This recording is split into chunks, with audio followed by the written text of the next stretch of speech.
Rahim. Your Honour, Lois Mitchell, the Honourable Rachel Notley, Honourable Ministers, Your Worships, Chancellor Stollery, President Turpin, distinguished guests. It is always a great pleasure to greet old friends and welcome new friends at a celebration like this.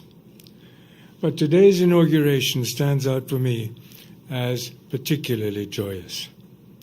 For one thing, the old friendships we renew today are especially meaningful.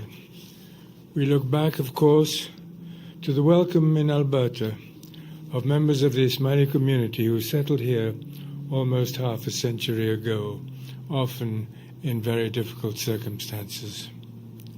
And those bonds of welcome have been continually renewed through the years, especially through our rewarding partnerships with the University of Alberta.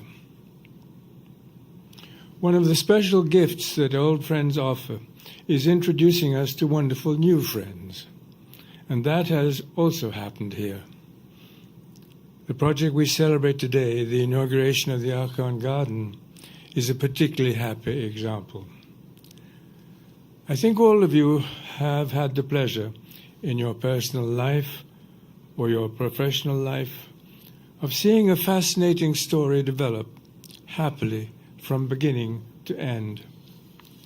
We recall the excitement of a new beginning, as well as that deep sense of grateful satisfaction when the planning works, when the hope is realized and the vision is achieved.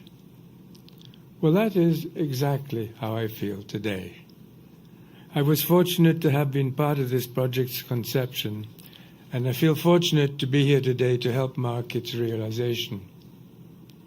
I remember well my visits to the University of Alberta during my Golden Jubilee year in 2008, and again for the graduation ceremonies in 2009. That was when we first discussed this dream of creating here, together, a new Islamic garden. I paid my first visit to the proposed garden site at that time, wondering even then just how this dream might come true in practice. It seemed like an unlikely dream to many. After all, the great traditions of Islamic gardens has its roots in very different times and places. The symbol of the garden as a spiritual symbol goes back to the Holy Quran itself, where the garden ideal is mentioned many times. Down through many centuries, Islamic culture has continued to see the garden as a very special place where the human meets further proof of the divine. The development of the garden as a symbol of Islamic ideals flourished most magnificently some 500 to 600 years ago. And that happened, of course, in the warmer climates of Southern Asia. And yet, there we were in Edmonton, a decade ago, proposing to extend that lovely Eastern and Southern tradition at the start of the 21st century to the unique natural environment, somewhat cold, of northern and western Canada. This proposed new garden, to be precise, would be the northernmost Islamic garden ever created. Over the past 9 years, I've been able to watch the dream come true as we agreed on the configuration of the site, assembled a steering committee, chose an architectural firm, and reviewed development plans. And then, with the planning completed, the building process took just some 18 months, finishing on time and on budget, as planners like to point out. Me too. As I look out at this garden today, what I think about, above all, are the people who made it possible, their dedication, their talent, and their remarkable energy. I want them all to know that in celebrating this new garden today, we're also celebrating them. Theirs is a highly valued gift to the generations to come, who also must be privileged by experiencing the spirituality and harmony of multiple life forms. They include construction workers and gardeners, planners and administrators, artists and scholars, architects and designers, including the landscape design firm of Nelson Bird Waltz. They include dedicated members of the Ismaili and other Muslim communities in Alberta and other parts of Canada, the remarkable family of the University of Alberta, government officials at all levels, and those who serve the Aga Khan Trust for Culture and the Aga Khan Development Network.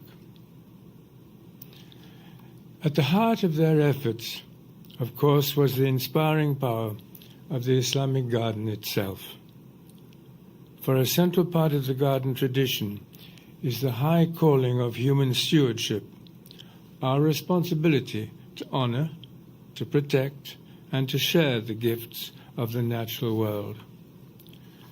Gardens in this context can be seen not as imitations of nature, but as humanity's interpretations of nature, their geometric structures providing a human framework in which we can experience, in this case, the magnificent fluctuations of the Albertan landscape.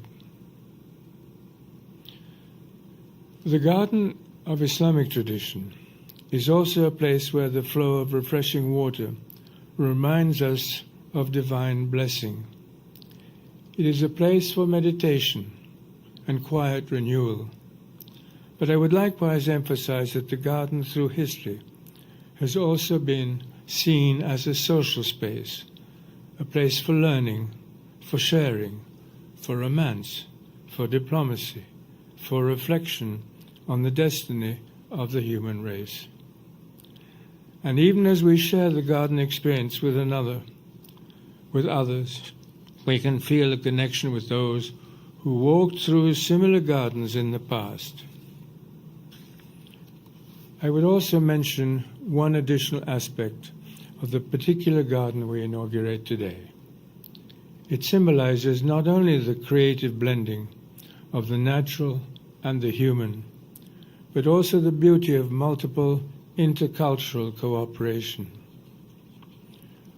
One of the great questions facing humanity today is how we can honor what is distinctive about our separate identities and, at the same time, welcome a diversity of identities as positive elements in our lives.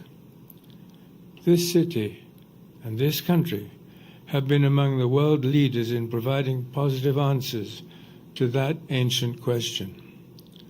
The project we inaugurate today is a beautiful extension of that Canadian tradition.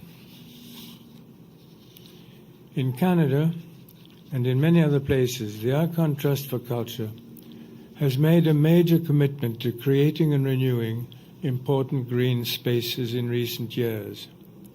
We can look back on 10 recent successes in places ranging from Cairo to Zanzibar, from Toronto to Kabul, from Dushanbe in Tajikistan to Bamako in Mali. In 2018 alone, I helped to inaugurate 3 such garden projects in London, in Delhi, and now here in Alberta. But the story does not end here. In fact, the story of Canadian Islamic Gardens itself is not yet completed. Our plans are now advancing, in fact, for a new park to be developed a few hundred miles southwest of here in Burnaby, British Columbia. Yes, to be sure, it will surpass Edmonton as the westernmost Islamic garden.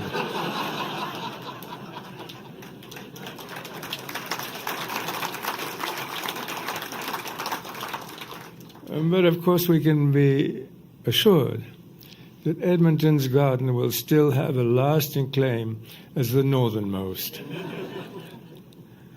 I've talked about the past today, but I would close by emphasizing the future.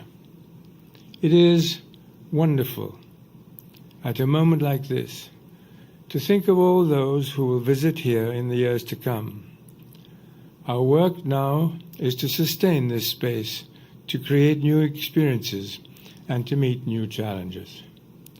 As you walk through these gardens, you will see evidence of the ways in which future generations will be able to make the most of this site. It is our hope and expectation on this special day that the Aga Khan Garden here at the University of Alberta will truly be a gift that keeps on giving. Thank you.